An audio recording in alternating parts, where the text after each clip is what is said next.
I count it a great joy and a privilege to meet you once again on this channel, Biblical Research and Innovation Network for Africa, Brain for Africa, or BRAINFA. Over the period, I've been coming to you with biblical and theological issues, and this video is not a different one. It borders on similar issues which I have already dealt with.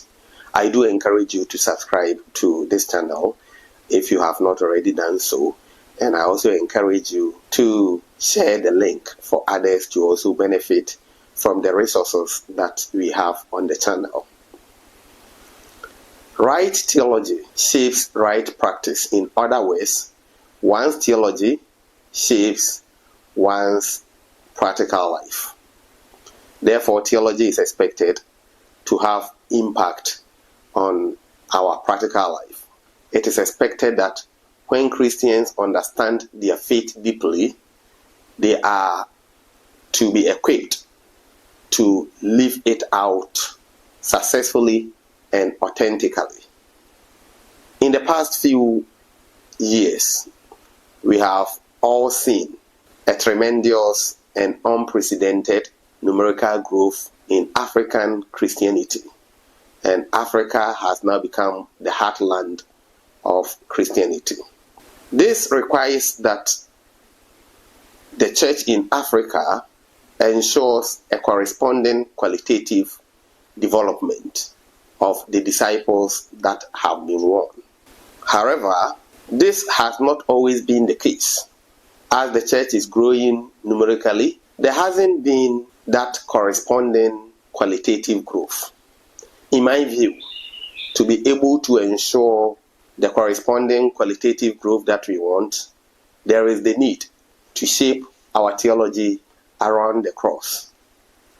It is against this backdrop that in this video I want to share with you my thoughts on what theologians refer to as cruciformity or cruciform theology. The presentation will cover the following areas. I will define what cruciformity or cruciform theology is. Then I'll also give an overview of it. After that, I'll derive certain contextual applications of this kind of theology for the African society. And finally end with a few recommendations for the church. The term cruciformity or cruciform theology has to do with a theological framework that engages theological questions through the lens of Christ's sacrificial death on the cross. So, as far as cruciform theology is concerned, there is the need to formulate theology by looking at things from the perspective of the cross, where Christ died. Cruciformity can be considered from a Trinitarian perspective, where we have God the Father, who planned the Christ event on the cross.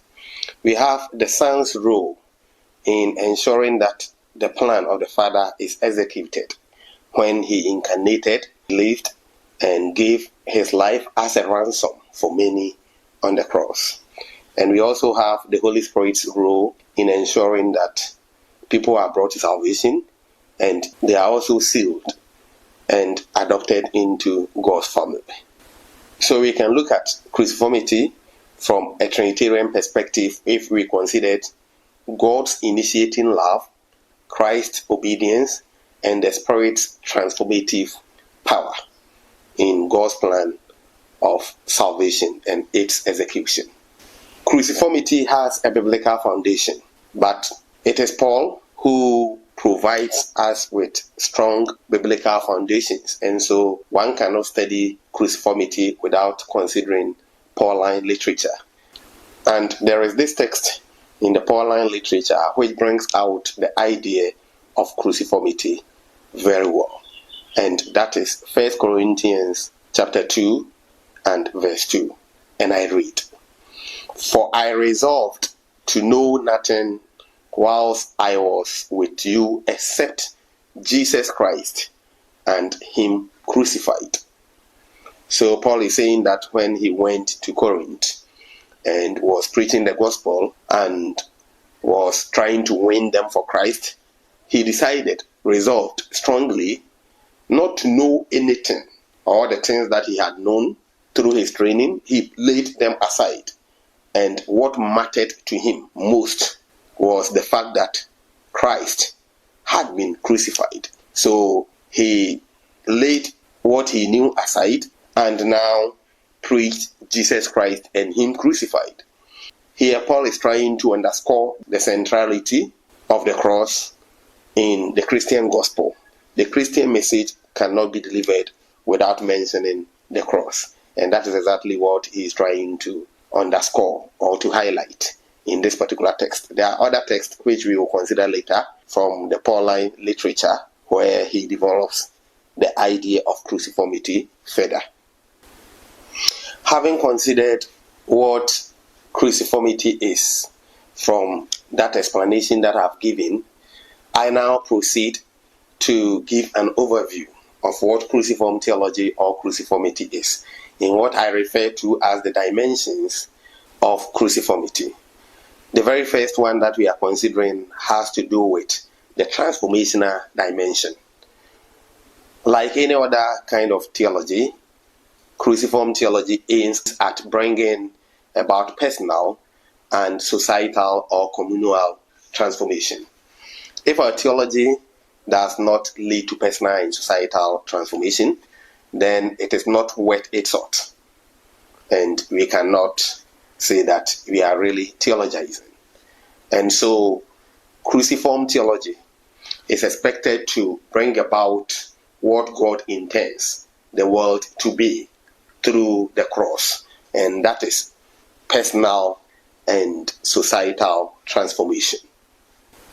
In my view, the essence of theology lies in its ability to transform the individual and eventually transform the society. Therefore, one cannot discuss cruciformity without giving practical steps by which the individual and the society may be transformed. Given the foregoing, it is important for us to ponder these questions. Do our theological outputs move the hand to action? Do our theological outputs move our feet to acts of justice, mercy, and righteousness? Do our theological outputs address issues such as poverty, inequality, and discrimination? As we ponder these questions, we may be directed to re-strategize as we move on as a church in order for us to have the results that we need to have through our theological formulations. My point here is that theological exploration and reflections should not simply serve as intellectual exercises, but they should also lead to a deepening of one's faith, understanding, and relationship with God. This deepened relationship with God should also result in improved human and human environment relationships. Cruciformity, therefore, instills a kind of spirituality that empowers the believer to work towards their own transformation and the transformation of the entire world. The second dimension of cruciformity or cruciform theology is the ethical dimension. The ethical dimension. The cross serves as a guiding principle for ethical living among believers. The ethical implications of cruciformity are rooted in the self-sacrificial nature of Christ's atoning sacrifice on the cross, which calls believers to have and express similar values. Paul, developing this idea further, says, and I quote, "In your relationship with one another, have the same mindset as Christ Jesus, who being in the very nature God, did not consider equality with God something to be used to his own advantage. Rather, he made himself nothing by taking the very nature of a servant. What Paul is trying to say is that our mindset when it comes to ethical decisions and actions must reflect what Christ did through his incarnation, his life, and through the death on the cross. And he uses this passage from Philippians chapter 2, verse 5 to 7, which I've just quoted to illustrate that point. He continues to verse 11 to complete the hymn that he started in verse 5 to make the point clearer. And I urge you to read that passage carefully and reflect upon it as we reflect on the issue of cruciformity. Thirdly, cruciformity has an epistemological dimension. So aside the transformational and ethical dimensions, cruciformity has an epistemological dimension as well. For me, and for many other theologians, cruciformity or cross-centered approach to theology acts as an epicenter of knowledge. It acts as an epistemological epicenter. It reshapes our understanding of knowledge and wisdom. Because on the cross, something that human beings believe is wise or shows wisdom might look foolish when we look at what happened on the cross. And something that looks foolish in the eyes of human beings might be the wisest thing to do. And so wisdom, power, knowledge, success in life, all these things, the cross redefines them. The cross presents a paradoxical understanding of power that is rooted in humility, meekness, and sacrificial love. It encourages one to have a deeper comprehension of God's intention through the lens of Christ's death on the cross. That is what cruciformity does with regards to it being an epistemological epicenter. Developing this idea, Paul says in 1 Corinthians chapter 1 verse 18, and I quote, "For the message of the cross is foolishness to those who are perishing, but for us who are being saved, it is the power of God." For us who are being saved, it is the power of God, unquote. This indicates that true wisdom is found in recognizing the significance of the cross, no matter how foolish it may seem. To have wisdom, one has to reflect on the event on the cross and recognize its importance, its significance for the entire humanity, in order for one to have wisdom from God's perspective or from the perspective of the Christian gospel. It is therefore important for us to employ the lens of the cross in interpreting or in finding out about questions such as, why are we here? Where did we come from? Where are we going from here? These and other philosophical questions should be answered from the perspective of the cross. Having considered that brief overview of cruciformity, I now consider some few ways in which cruciform theology may be applied to the African context. And I begin by looking at the concept of contextualization. Jesus Christ, who is the main protagonist in cruciformity, was never isolated from culture or the realities of human existence. His incarnation, his life, his ministry, as well as his death, resurrection, and ascension all took place within human culture. It is therefore important for us to know that the Christian message or the gospel needs to incarnate in every culture. Other than that, then it will look foreign. And the way we make it incarnate in every culture is what may be referred to as the contextualization of theology. The contextualization of theology in the African soil means that theology must resonate with African cultural realities whilst remaining true to the gospel. So the fact that we are contextualizing theology, bringing in sociocultural perspectives, does not mean that the core message of the gospel should change. We must maintain it.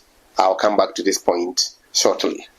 As my contribution to the development and promotion of contextual theology in Africa, I want to give some guiding principles, or I want to give a theological framework that may help in proper contextualization of theology.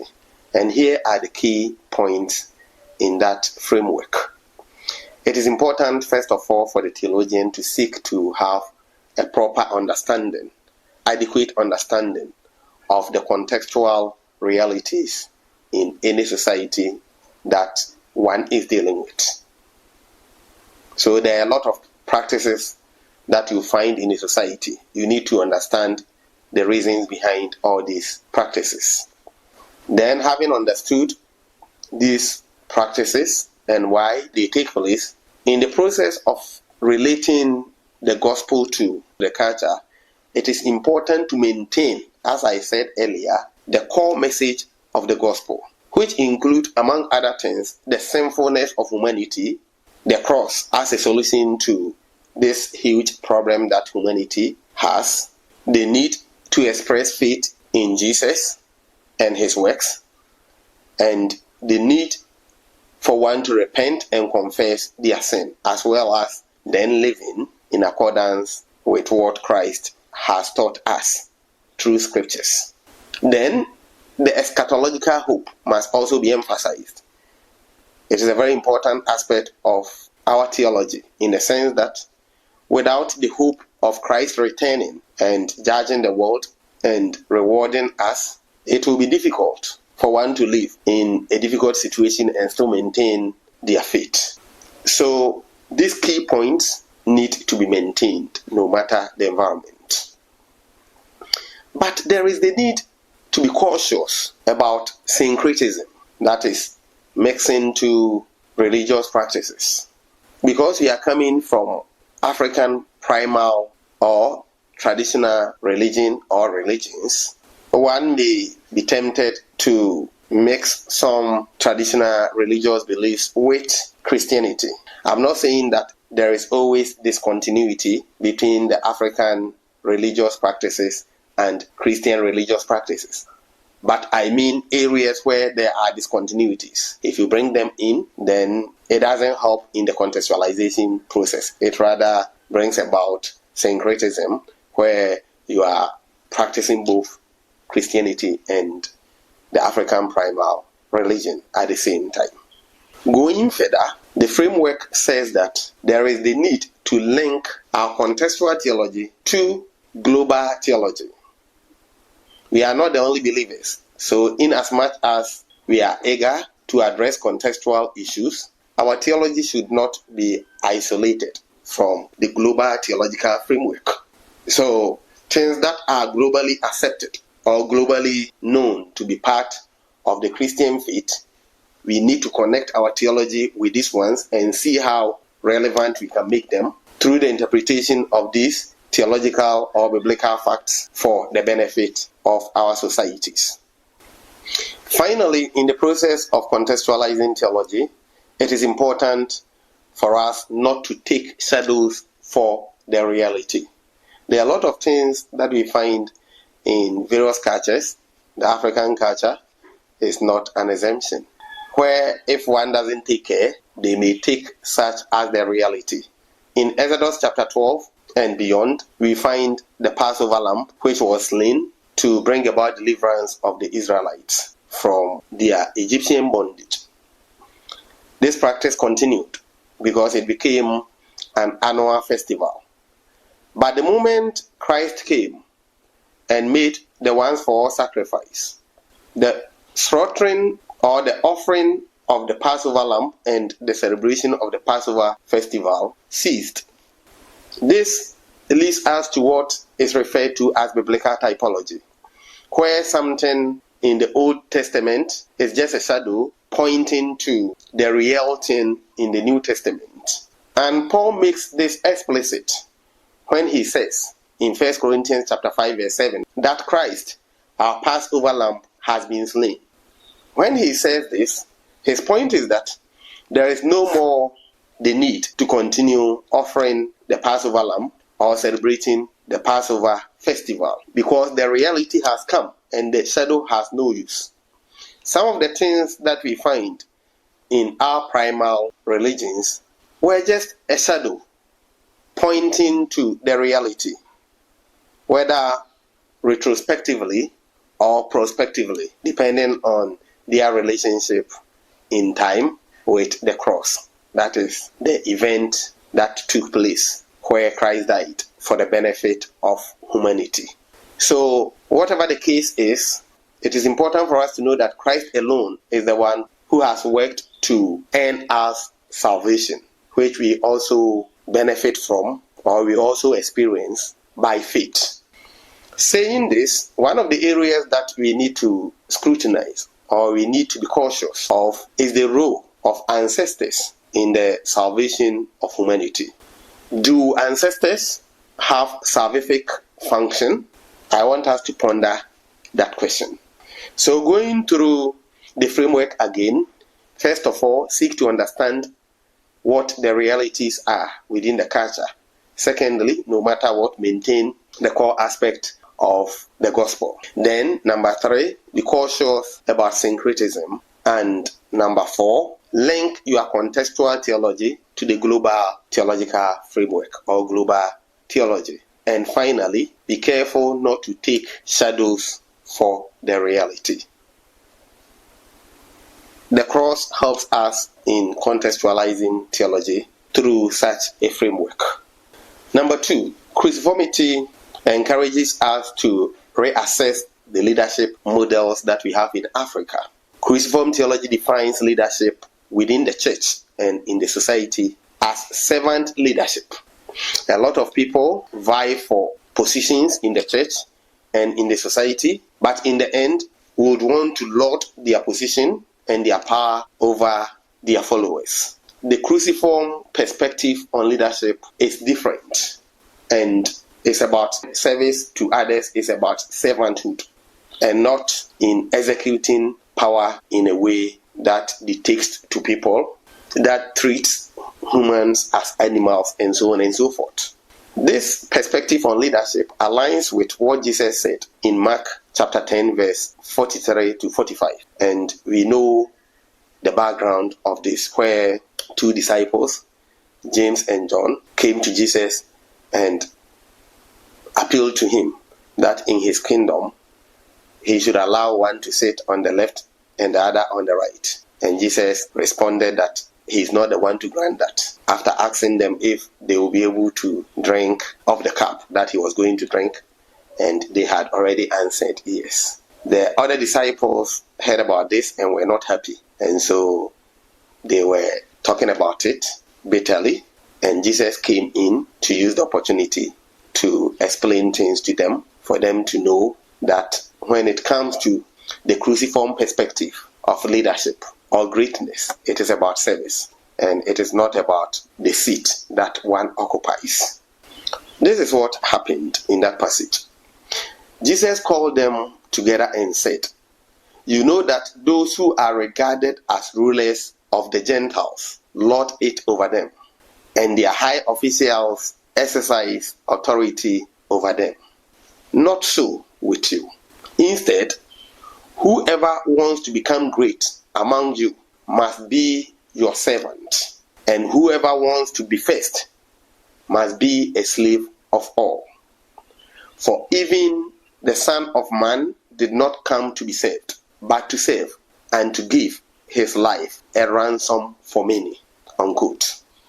This Christological perspective on leadership challenges the traditional power dynamics that we have in Africa that rely on cohesion and social hierarchy, both in the church and in the society. The cruciform perspective on leadership promotes a model where power is exercised through vulnerability and humility. Christ looked vulnerable on the cross, but he had power. He is the one who holds the world in his hand. He is the creator of the universe, and yet looked very vulnerable on the cross. So the cruciform perspective on leadership encourages our leaders both in the church and in society to be humble, to be servants, even the chief servants of the union or the organization that they serve, and not to lord it over their followers. Cross-shaped leadership approach also promotes order-centeredness, where people do not pursue their own personal advantage and agenda, but instead prioritize the well-being of the entire society or organization in which they serve. The third application of cruciform theology that I want to share is the social aspect of it, social transformation. Cruciform theology is a strong tool that may help us to address some of the social issues that we have. A cruciform focus can help address such issues as poverty, injustice, corruption that we experience in our part of the world. In my view, the cross should occupy a pivotal position in every aspect of the church's and of the society's life in order to facilitate social transformation. Christians need to work towards justice and advocacy, as well as reconciliation in their communities. Cruciformity frowns upon individualism and promotes communal worldview of life. It emphasizes the communal aspect of salvation, where even though we enter into the kingdom individually, we become a family, a household, once we accept Christ. Cruciformity encourages us to promote interconnectedness and sharing of resources. Before ending this video, I would like to give a few recommendations to help us develop and promote cruciform theology. First of all, there is the need to integrate principles of cruciformity in the church's education programs. We need to start with a simple overview of what it is, the cross, what it symbolizes, and its foundational themes such as selflessness, love, humility, meekness, and common good. Secondly, there is the need to organize seminars and retreats for church leaders where cruciform principles are introduced to them and they are made to appreciate it, equipped to go and also practice and teach others. My final recommendation is that courses should be developed on cruciformity and be incorporated into our theological educational programs, where ministers, having read those courses, are now equipped not only to live according to Christ's standards, but also to help others to meet the standards that Christ wants them to live. I believe that when these measures are put in place, the task of equipping the saints, preparing them for ministry, would be done to a greater extent. May God richly bless you as you have watched this video and you are going to reflect upon some of the issues raised. Please do share the link and subscribe. Till I see you again. Bye for now.